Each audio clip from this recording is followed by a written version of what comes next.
Hi everyone, welcome to management class. In previous video, I already explained major five characteristics or features of management. Like the first one is management is goal oriented process. The next one is all pervasive. The third one is management is multidimensional. The fourth one is management is a continuous process. The fifth one is management is a group activity. ಈ ಮುಂಚಿನ ವಿಡಿಯೋಗಳಲ್ಲಿ ನಿರ್ವಹಣೆ ನಿರ್ವಹಣೆಯ ಲಕ್ಷಣಗಳ ಕುರಿತು ತಿಳಿಸಿರುವಂತಹದ್ದು. ಆ ನಿರ್ವಹಣೆಯ ಲಕ್ಷಣಗಳಲ್ಲಿ ಪ್ರಮುಖವಾಗಿ 5 ಲಕ್ಷಣಗಳನ್ನು ನಾವು ನೋಡಿದ್ದೀವಿ. ನಿರ್ವಹಣೆಯು ಒಂದು ಗುಂಪು ಪ್ರಕ್ರಿಯೆಯಾಗಿರುವಂತಹದ್ದು. ನಿರ್ವಹಣೆಯು ಸಾರ್ವತ್ರಿಕವಾಗಿರುವಂತಹದ್ದು. ನಿರ್ವಹಣೆಯು ವಿವಿಧ ಆಯಾಮಗಳನ್ನು ಹೊಂದಿರುವಂತಹದ್ದು. ನಿರ್ವಹಣೆಯು ನಿರಂತರ ಪ್ರಕ್ರಿಯೆಯಾಗಿದೆ. ನಿರ್ವಹಣೆಯು ಗುಂಪು ಚಟುವಟಿಕೆಯನ್ನ ಹೊಂದಿರುವಂತಹದ್ದು ಅಥವಾ ಗುಂಪು ಚಟುವಟಿಕೆಯಾಗಿದೆ ಅನ್ನುವಂತಹದ್ದನ್ನ ತಿಳ್ಕೊಂಡಿದ್ದೀವಿ. ನಂತರದಲ್ಲಿ ಯಾವ ನೋಡಬೇಕಾಗಿದೆ ಅಂತಂದ್ರೆ ಉಳಿದಂತಹ 2 ಪ್ರಮುಖವಾದ ಲಕ್ಷಣಗಳನ್ನು ನಾವು ಇವತ್ತು ತಿಳ್ಕೊಳ್ಬೇಕಾಗಿದೆ. Yes, the another major 2 characteristics of management. Now let us see what those are. The sixth one is management is a dynamic function. Management is a dynamic function. ನಿರ್ವಹಣೆಯು ಚಲನಶೀಲ ಕಾರ್ಯವಾಗಿದೆ. ನಿರ್ವಹಣೆಯು ಚಲನಶೀಲ ಕಾರ್ಯವಾಗಿದೆ. ಎಸ್, ಈ ಚಲನಶೀಲ ಕಾರ್ಯ ಅನ್ನುವುದಕ್ಕಿಂತ ಮುಂಚಿತವಾಗಿ ನಾನು ಎನ್ವಿರಾನ್ಮೆಂಟ್ ಬಗ್ಗೆ ಹೇಳಲೇಬೇಕಾಗ್ತದೆ. ಯಾವ ಎನ್ವಿರಾನ್ಮೆಂಟು ಅಂತ ನಿಮ್ಗೆ ಗೊತ್ತಿದೆ, ಬಿಸ್ನೆಸ್ ಎನ್ವಿರಾನ್ಮೆಂಟ್ ಅನ್ನುವಂತಹದ್ದು. ಎಸ್, ವಾಟ್ ಬಿಸ್ನೆಸ್ ಎನ್ವಿರಾನ್ಮೆಂಟ್, ಅದನ್ನು ನಾವು BE ಅಂತ ಕನ್ಸಿಡರ್ ಮಾಡಿಕೊಂಡ್ರೆ, ಏನಿದು ಬಿಸ್ನೆಸ್ ಎನ್ವಿರಾನ್ಮೆಂಟು ಅಂತ ಬಂದಾಗ ನಮ್ಮ ಸುತ್ತಮುತ್ತಲಿನಲ್ಲಿ ಕಂಡು ಸಿಗುವಂತಹ ಅಥವಾ ವ್ಯವಹಾರದ ಸುತ್ತಮುತ್ತಲಿನ ಕಂಡು ಬರುವಂತಹ ಪ್ರಮುಖವಾದಂತಹ ಅಂಶಗಳು. The major factors around the business organization. Like ನಾವು ಸಾಮಾನ್ಯವಾಗಿ ಎಕ್ಸ್ಟರ್ನಲ್ ಆಗಿ ನೋಡ್ತಾ ಹೋದ್ರೆ, ಅಂದರೆ ಬಾಹ್ಯವಾಗಿ ನೋಡ್ತಾ ಹೋದ್ರೆ 5 ಅಂಶಗಳನ್ನ ನಾನು ಇಲ್ಲಿ ಏನು ಮಾಡ್ತೀನಿ, ಬೈಫರ್ಕೇಟನ್ನು ಮಾಡ್ತಾ ಇದ್ದೀನಿ. ಎಷ್ಟು ಅಂಶಗಳು ಅಂದರೆ 5 ಅಂಶಗಳು. There are majorly 5 elements. The first one is political. The next one is technological.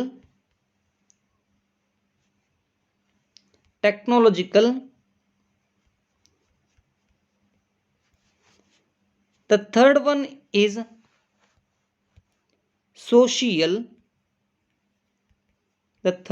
is social. Fourth one is legal. The fifth one is economical. ಈ ರೀತಿನೂ ಹೇಳ್ಬೋದು. ಯಾವ್ಯಾವುದು ಅಂತಂದರೆ ಆರ್ಥಿಕ ಪರಿಸರ. ಫಿಫ್ತ್ ಒನ್ ಇದನ್ನ ಫಸ್ಟ್ ಒನ್ ಮಾಡ್ಕೊಂಡ್ಬಿಡೋಣ. ಯಾವುದು? ಆರ್ಥಿಕ ಪರಿಸರ, ರಾಜಕೀಯ ಪರಿಸರ, ಸಾಮಾಜಿಕ ಪರಿಸರ, ಕಾನೂನಾತ್ಮಕ ಪರಿಸರ ಮತ್ತು ತಾಂತ್ರಿಕ ಪರಿಸರ. ಈ 5 ಅಂಶಗಳನ್ನು ನಾವು ಏನು ಮಾಡ್ಬೋದು, ಇದರಲ್ಲಿ ತಿಳ್ಕೊಳ್ಬಹುದು. ಎಸ್, ಮತ್ತೊಂದು ಸಾರಿ ಹೇಳೋದಾದರೆ the first one is what? The first one is economical. Yes, the second one is political. The third one is social. The fourth one is legal. The fifth one is technological. ಆರ್ಥಿಕ ಪರಿಸರ, ರಾಜಕೀಯ ಪರಿಸರ, ಸಾಮಾಜಿಕ ಪರಿಸರ, ಕಾನೂನಾತ್ಮಕ ಪರಿಸರ ಮತ್ತು ತಾಂತ್ರಿಕ ಪರಿಸರ. ಈ ಎಲ್ಲ ಅಂಶಗಳು ಕಂಡು ಬರುವಂತಹದ್ದು ಎಲ್ಲಿ ಅಂತಂದ್ರೆ ಬಾಹ್ಯ ಪರಿಸರ ಅಂತ ಹೇಳಿ ಕರಿತಾ ಇದ್ದೀವಿ. External environment where in the business organization, ಒಂದು ವ್ಯಾವಹಾರಿಕ ಸಂಘಟನೆಯೊಳಗಡೆ ಈ ಎಲ್ಲ ಅಂಶಗಳು ಏನಾಗಿ ಕಾಣುತ್ತಂದ್ರೆ ಬಾಹ್ಯ ಪರಿಸರಕ್ಕೆ ಸಂಬಂಧಪಟ್ಟಂತಾಗಿರ್ತವೆ. ಸೊ ಈ ಬಾಹ್ಯ ಪರಿಸರ ಅನ್ನುವಂತಹದ್ದೇನಿದೆ, ಫಾರ್ ಎಕ್ಸಾಂಪಲ್ ಯಾವುದು ಅಂತಂದ್ರೆ ಪೊಲಿಟಿಕಲ್ ಎನ್ವಿರಾನ್ಮೆಂಟ್ ಅಂತ ಕರಿತಾ ಇದ್ದೀವಿ, ಮತ್ತೆ ಟೆಕ್ನಾಲಜಿಕಲ್ ಎನ್ವಿರಾನ್ಮೆಂಟ್ ಏನಿದಾವೆ ರ್ಯಾಪಿಡ್ ಚೇಂಜಸ್ ಆಗಿರುವಂತಹದ್ದು ಅಥವಾ ರ್ಯಾಪಿಡ್ ಚೇಂಜಸ್ ಆಗ್ತಾ ಇರುವಂತಹದ್ದು. ಎಸ್ ದ ಅಂದರೆ ರಾಜಕೀಯ ಪರಿಸರ ಆದರೂ ಆಗಿರಬಹುದು ಮತ್ತು ತಾಂತ್ರಿಕ ಪರಿಸರ ಅನ್ನುವಂತಹದ್ದು ಏನಾಗ್ತಾ ಇರ್ತದೆ ಅಂತಂದ್ರೆ ಸೊ ಕ್ಷಿಪ್ರಗತಿಯಲ್ಲಿ ಅಂದ್ರೆ ನಿರಂತರವಾಗಿ ತತ್ಕ್ಷಣದಲ್ಲಿ ಏನಾಗ್ತಾ ಇರ್ತವೆ, ಬದಲಾವಣೆಗಳಾಗ್ತಾ ಇರ್ತವೆ. ಫಾರ್ ಎಕ್ಸಾಂಪಲ್ ಯಾವುದು ಅಂದರೆ ಟೆಕ್ನಾಲಜಿ ಅನ್ನುವಂತಹದ್ದು ಅತ್ಯಂತ ಪ್ರಭಾವ ಬೀರುವಂತಹದ್ದು. ಯಾವುದು ಟೆಕ್ನಾಲಜಿ, ಯಾಕಂದರೆ ಇವತ್ತು ಇದ್ದುವಂತಹ ಒಂದು ವ್ಯವಸ್ಥೆ ಸಿಸ್ಟಮ್ ಏನಿದೆ ಅಥವಾ ಪದ್ಧತಿ ಏನಿದೆ ಸೊ ಒಂದು ಕೆಲವೇ ಗಂಟೆಗಳಲ್ಲಿ ಏನಾಗಿರ್ತದೆ, ಅದು ರ್ಯಾಪಿಡ್ ಆಗಿ ಚೇಂಜ್ ಆಗಿರ್ತದೆ. ಸೊ ಈ ಬದಲಾವಣೆಗಳನ್ನು ಅಳವಡಿಸ್ಕೊಳ್ಬೇಕಾಗಿರೋದು ಯಾವುದು ಅಂತಂದರೆ ದಟ್ ಈಸ್ ವಾಟ್ ಮ್ಯಾನೇಜ್ಮೆಂಟ್. ಇದು ಎನ್ವಿರಾನ್ಮೆಂಟ್ಗೆ ಸಂಬಂಧಪಟ್ಟಂತೆ ಬದಲಾಗ್ತಾ ಇರ್ತದೆ, ಅಂದರೆ ಚಲನಶೀಲ. ಯಾವುದನ್ನು ನಾನು ಹೇಳ್ತಾ ಇದ್ದೀನಿ ಇಲ್ಲಿ, ಚಲನಶೀಲ, ಡೈನಾಮಿಕ್ ಫಂಕ್ಷನ್. ಸೊ ಆ ರಿಲೇಟೆಡ್ ಆಗಿ ಏನಾದರೂ ನೋಡ್ತಾ ಹೋದ್ರೆ an organisation interacts with its external environment. External environment ಯಾವುದನ್ನು ಒಳಗೊಂಡಿದೆ ಅಂತ ಹೇಳ್ತಾ ಹೋದ್ರೆ which consists of various social, economical, political. ಇಲ್ಲಿ ಮೂರನ್ನು ಮಾತ್ರ ಕೊಟ್ಟಿದ್ದಾರೆ. There are 5 types or the 5 various elements. Yes, social, economic and political, legal and technological. ಇವುಗಳನ್ನು ನಾವು ಏನು ಮಾಡ್ಕೋಬೇಕಾಗ್ತದೆ, ಸೇರಿಸ್ಕೊಳ್ಬೇಕಾಗ್ತದೆ. Yes, in order to survive and grow, an organization must change itself. It's the self and its goal as per the environment. ಅಂದರೆ ವ್ಯವಹಾರದಲ್ಲಿ ಅಥವಾ ಈ ಆರ್ಥಿಕ ಪರಿಸರ, ರಾಜಕೀಯ ಪರಿಸರ, ಸಾಮಾಜಿಕ ಪರಿಸರವನ್ನುವಂತಹದ್ದೇನಿದೆ ಆ ಪರಿಸರ ಏನಾಗ್ತಿರ್ತದೆ, ಬದಲಾವಣೆಗಳಾಗ್ತಾ ಇರ್ತವೆ. ಆ ಬದಲಾವಣೆಗಳ ಹೆಂಗೆ ಆಗ್ತಾ ಇರ್ತದೋ ಒಂದು ಸಂಘಟನೆ ಅನ್ನುವಂತಹದ್ದು ಏನಾಗ್ತದೆ, ತನ್ನದೇ ಆದಂತಹ ಗುರಿಗಳನ್ನು, ತನ್ನದೇ ಆದಂತಹ ಒಂದು ಉದ್ದೇಶಗಳನ್ನು ಪರಿಸರಕ್ಕೆ ತಕ್ಕಂತೆ ಏನಾಗಬೇಕು, ಬದಲಾವಣೆ ಮಾಡಿಕೊಳ್ಳುವಂತಹದ್ದು ಅವಶ್ಯಕತೆ ಇದೆ. ಫಾರ್ ಎಕ್ಸಾಂಪಲ್ ಯಾವುದು ಅಂತಂದರೆ ಈ ಪ್ರಸ್ತುತವಾಗಿ ಯಾವುದಿದೆ, ಕೊರೋನಾ ಅನ್ನುವಂತಹದ್ದು ಏನಿದೆ, ಈ ಕೊರೋನಾ ಅನ್ನುವಂತಹದ್ದಕ್ಕೆ ಒಂದು ಆರ್ಗನೈಸೇಷನ್ ಯಾವ ರೀತಿ ಸ್ಟ್ರಾಟಜಿಯನ್ನು ಮಾಡ್ತದೆ ಮತ್ತು ಪ್ಲ್ಯಾನನ್ನು ಮಾಡ್ತದೆ. ಸ್ಟ್ರಾಟಜಿ ಮತ್ತು ಪ್ಲ್ಯಾನ್ ಇದು ಇಂಪಾರ್ಟೆಂಟ್. ಈ ಡೈನಾಮಿಕ್ ಫಂಕ್ಷನ್ ಏನಾಗ್ತಿರ್ತದೆ, ನಡೀತಾ ಇರ್ತದೆ. ಸೊ ಈ ಡೈನಾಮಿಕ್ ಫಂಕ್ಷನ್ ಮ್ಯಾನೇಜ್ಮೆಂಟ್ ಅನ್ನುವಂತಹದ್ದು ಏನಾಗ್ತದೆ, ಮೋಸ್ಟ್ ಇಂಪಾರ್ಟೆಂಟ್ ಕಂಟೆಂಟ್ ಆಗಿರುವಂತಹದ್ದು ನಾವಿಲ್ಲಿ ಕಾಣಬಹುದು.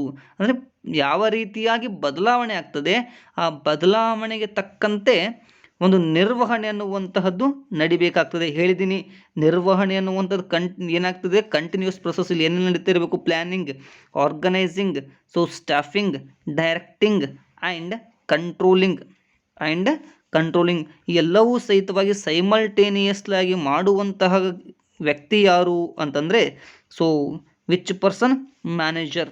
ಯಾರು ಮಾಡ್ತಾ ಇರ್ತಾರೆ, ಮ್ಯಾನೇಜರ್ ಅನ್ನುವಂಥವನು ಮಾಡ್ತಾ ಇರ್ತಾನೆ. ಸೊ ಇಲ್ಲಿ ಏನು ಕೊಟ್ಟಿದ್ದಾರೆ last point, so management is a dynamic function which has to adapt itself to changing environment. Last point ಏನಿದೆ, ಬದಲಾವಣೆ ಏನಾಗ್ತಾ ಇರ್ತದೆ, ಆ ಬದಲಾವಣೆಗೆ ತಕ್ಕಂತೆ ತನ್ನ ಉದ್ದೇಶಗಳನ್ನು ಬದಲಾಯಿಸಿಕೊಳ್ಳುವಂಥ ಅವಶ್ಯಕತೆ ಇರುವಂತಹದ್ದು. ಇದಕ್ಕೆ ನಾವೇನಂತ ಕರಿತಾ ಇದ್ದೀವಿ, management is a dynamic function ಅಂತ ಹೇಳಿ ಕರಿಬಹುದು. Yes, the last one, management is an intangible force. Management is an intangible force. ಏನಿದು ಇಂಟ್ಯಾಂಜಿಬಲ್ ಫೋರ್ಸ್ ಅಂದರೆ, ಮೊದಲು ಟ್ಯಾಂಜಿಬಲ್ ಅಂದ್ರೇನು, ಇಂಟ್ಯಾಂಜಿಬಲ್ ಅಂದ್ರೇನು ಅರ್ಥ ಮಾಡ್ಕೋಬೇಕು. Tangible is like what, so ನಾವು ಅದನ್ನು ಟಚ್ ಮಾಡ್ಬೋದು, ವಿ ಕ್ಯಾನ್ ಟಚ್. ದೆನ್ ಅದನ್ನು ನಾವು ನೋಡ್ಬೋದು, ವಿ ಕ್ಯಾನ್ ಸಿ. ಏನು ಮಾಡ್ಬೋದು, ಅದನ್ನು ನೋಡಬಹುದು. ಸೊ ಈ ಎರಡು ಅಂಶಗಳನ್ನು ಹೊಂದಿರುವಂತಹದ್ದು ನಾವೇನಂತ ಕರಿಬೋದು, ಟ್ಯಾಂಜಿಬಲ್ ಅಂತ ಹೇಳಿ ಕರಿತಾ ಇದ್ದೀವಿ. ಆದರೆ ಈ ಪಾಯಿಂಟ್ ಏನಾಗಿದೆ, management is a intangible. So ನಿರ್ವಹಣೆಯು ಒಂದು ಅಗೋಚರ ಶಕ್ತಿ. ಏನಿದು ಅಗೋಚರ ಶಕ್ತಿ? ಇಲ್ಲಿ ವ್ಯಕ್ತಿಗಳು ಕಾಣ್ತಾ ಇರ್ತಾರೆ, ಇಟ್ ಈಸ್ ಅ ಟ್ಯಾಂಜಿಬಲ್. ವ್ಯಕ್ತಿಗಳು ಕಾಣುವಂತಹದ್ದೇನು ವ್ಯಕ್ತಿಗಳು ಕಾಣುವಂತಹದ್ದೇನು ಟ್ಯಾಂಜಿಬಲ್. ಆ ವ್ಯಕ್ತಿಗಳು ನಡೆಸುವಂತಹ ಕ್ರಿಯೆ ಮತ್ತು ಅವರ ಸಂತೋಷ, ಅವರ ತೃಪ್ತಿ, ಸೊ ಅಲ್ಲಿ ಇರುವಂತಹ ಗುಣಮಟ್ಟದ ಕೆಲಸ ಏನಿದೆ ಇಂಟ್ಯಾಂಜಿಬಲ್ ಅಂತ ಹೇಳಿ ಅನ್ಸ್ಕೊಳ್ತದೆ. ಏನಂತ ಅನ್ಸ್ಕೊಳ್ತದೆ ಅಂದರೆ ಇಂಟ್ಯಾಂಜಿಬಲ್. ಏನು ಕೊಟ್ಟಿದ್ದಾರೆ ಅಂತ ನೋಡ್ತಾ ಹೋದರೆ, yes simple, management is on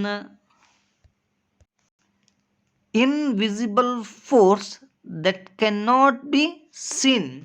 S, ಇದೇನಾಗಿರ್ತದೆ? ಅಗೋಚರ ಶಕ್ತಿ. ಇದನ್ನು ನಾವು ನೋಡಲಿಕ್ಕೆ ಸಾಧ್ಯನೇ ಇಲ್ಲ ಅನ್ನುವಂತಹದ್ದು. However its presence can be felt when targets are meet, employees are happy, and there is orderliness and coordination in the work environment, so instead of chores. So ಇಲ್ಲಿ ಅರ್ಥ ಮಾಡ್ಕೋಬೇಕಾಗ್ತದೆ ಯಾವುದಾಗ ಅಂತಂದರೆ, ಅಲ್ಲಿ ಮ್ಯಾನೇಜ್ಮೆಂಟನ್ನು ನಾವು ನೋಡ್ಲಿಕ್ಕೆ ಸಾಧ್ಯ ಇಲ್ಲ. ಅವುಗಳನ್ನು ನಾವು ಯಾವಾಗ ಗುರುತಿಸಬಹುದು ಅಂದರೆ, ಅಕಸ್ಮಾತ್ ಏನಾದರೂ ಒಂದು ಗೋಲ್ ಏನಾದರೂ ರೀಚ್ ಆಯಿತು ಅಂತಂದರೆ, ಫಾರ್ ಎಕ್ಸಾಂಪಲ್ ನಮ್ಮ ಕಂಪನಿ ಈ ವರ್ಷದ 20% ಪ್ರಾಫಿಟ್ ಇನ್ಕ್ರೀಸ್ ಮಾಡಬೇಕಾಗಿತ್ತು, ಅದಕ್ಕಿಂತ ಹೆಚ್ಚಾಗಿದೆ ಅಂದರೆ 30% ಇನ್ಕ್ರೀಸ್ ಹೆಚ್ಚಾಗಿದೆ ಅಂತಂದರೆ, ಅಲ್ಲಿ ನಮ್ಗೆ ಏನಾಗ್ತದೆ? ದುಃಖ ಆಗ್ತದೋ ಖುಷಿ ಆಗ್ತದೋ ಅಂತ ಬಂದಾಗ, ಸೊ ಅಲ್ಲಿ ಏನಾಗ್ತದೆ? ನಮಗೆ ಖುಷಿ, ಸಕ್ಸಸ್ ಅನ್ನುವಂತಹದ್ದು ಏನಾಗ್ತದೆ? ಸೊ ಹ್ಯಾಪಿನೆಸ್ ಇರ್ತದೆ, ಸ್ಯಾಟಿಸ್ಫ್ಯಾಕ್ಷನ್ ಇರ್ತದೆ. ಸೊ ಇವೆಲ್ಲವೂ ಸಹಿತವಾಗಿ ಯಾವುದಕ್ಕೆ ಸಂಬಂಧಪಡ್ತದೆ ಅಂದರೆ, ಸೊ ಒಂದು ಎಫಿಷಿಯಂಟ್ ಮ್ಯಾನೇಜ್ಮೆಂಟಿಂದ ಏನಾಗಿರ್ತದೆ? ಇದು ಸಾಧ್ಯ ಆಗಿರ್ತದೆ ಅನ್ನುವಂತಹದ್ದು ನಮಗೆ ತಿಳ್ಕೊಳ್ಬಹುದು. ಎಸ್, ದ ಲಾಸ್ಟ್ ಏನು ಕೊಟ್ಟಿದ್ದಾರೆ? It must be noted that only the management is an intangible. So people who perform the function of management are very much tangible and visible. ನಾ ಹೇಳಿದೆ ಮ್ಯಾನೇಜ್ಮೆಂಟ್ ಅನ್ನುವಂಥದ್ದು ಇಂಟ್ಯಾಂಜಿಬಲ್ಲು, ಅಲ್ಲಿ ಕೆಲಸ ಮಾಡೋರು ಏನಾಗಿರ್ತಾರೆ? ಟ್ಯಾಂಜಿಬಲ್ ಒಳಗಾಗಿ ಕೆಲಸ ಮಾಡ್ತಾರೆ, ಅವ್ರು ನಮ್ಮ ಕಣ್ಣಿಗೆ ಕಾಣ್ತಾರೆ, ಅವ್ರನ್ನ ನಾವು ಸ್ಪರ್ಶ ಮಾಡಬಹುದು. ಇವೆರಡೂ ಸಹಿತವಾಗಿ ಏನಾಗಿದ್ದಾವೆ? ಕ್ಯಾರೆಕ್ಟರಿಸ್ಟಿಕ್ಸ್ ಆಫ್ ಮ್ಯಾನೇಜ್ಮೆಂಟ್ ಒಳಗಡೆ ಬರ್ತಾ ಇರುವಂತಹದ್ದು. ಎಸ್, ಸಿಂಪಲ್ ಆಗಿ ನೋಡ್ತಾ ಹೋದ್ರೆ ಡೈನಾಮಿಕ್ ಎನ್ವಿರಾನ್ಮೆಂಟ್ ಅಂತ ಹೇಳಿ ಕರಿತೀವಿ, ಅಥವಾ ಡೈನಾಮಿಕ್ ಫಂಕ್ಷನ್ ಅಂತ ಹೇಳಿ ಕರಿತೀವಿ. 6th one ಪಾಯಿಂಟನ್ನು, 7th one point is a intangible force. ಈ ಎರಡರ ಡಿಫ್ರೆನ್ಸ್ ಏನಿದೆ ನೀವು ಅರ್ಥ ಮಾಡ್ಕೊಂಬಿಟ್ರೆ ಸಾಕು. Yes, the next content is objectives of management. Objectives of management, ನಿರ್ವಹಣೆಯ ಉದ್ದೇಶಗಳು. ಈ ನಿರ್ವಹಣೆಯ ಉದ್ದೇಶಗಳು ಅನ್ನುವಂತಹದ್ದು ಏನಿದೆ, ಇವುಗಳನ್ನು ಪ್ರಮುಖವಾಗಿ ನಾವೇನು ಮಾಡ್ತಾ ಇದ್ದೀವಿ ಅಂತಂದರೆ, ಸೊ 3 ವಿಧಗಳನ್ನಾಗಿ ಇಲ್ಲಿ ವಿಂಗಡಿಸ್ತಾ ಇರುವಂತಹದ್ದು ಕಾಣಬಹುದು. ಸೊ ಅವು ಯಾವ್ಯಾವಿದಾವೆ ಅಂತಂದರೆ, the first one is organisational objectives, the next one is a social objectives, the third one is a personal objectives. Yes, the objectives can be classified into majorly 3 types. Yes, the first one is the organizational, the next one social, and the third one is a personal. ಉದ್ದೇಶಗಳು 3 ಯಾವ್ಯಾವ ಅಂದರೆ, ಸಂಘಟನಾತ್ಮಕ ಉದ್ದೇಶ, ಸಾಮಾಜಿಕ ಉದ್ದೇಶ ಮತ್ತು ವೈಯಕ್ತಿಕ ಉದ್ದೇಶ. So ಈ 3 ಉದ್ದೇಶಗಳು ಯಾತಕ್ಕಾಗಿ ನಾವು ಇಟ್ಕೊಳ್ತಾ ಇದ್ದೀವಿ, ಯಾತಕ್ಕಾಗಿ ಮಾಡ್ತಾ ಇದ್ದೀವಿ ಅಂತ ನಾವೇನಾದರೂ ನೋಡ್ತಾ ಹೋದ್ರೆ, ಸಂಘಟನೆಯ ಚಟುವಟಿಕೆಗಳು ಸರಿಯಾಗಿ ಮತ್ತು ನಿರಂತರವಾಗಿ ಸಾಗಲಿಕ್ಕೆ ಬೇಕಾಗುವಂತಹ ಅಂಶಗಳು ನಾವೇನಂತ ಕರಿಬಹುದು ಅಂದರೆ ಉದ್ದೇಶಗಳು ಅಂತ ಹೇಳಿ ಕರಿತಾ ಇದ್ದೀವಿ. Objectives are ends towards which all activities of an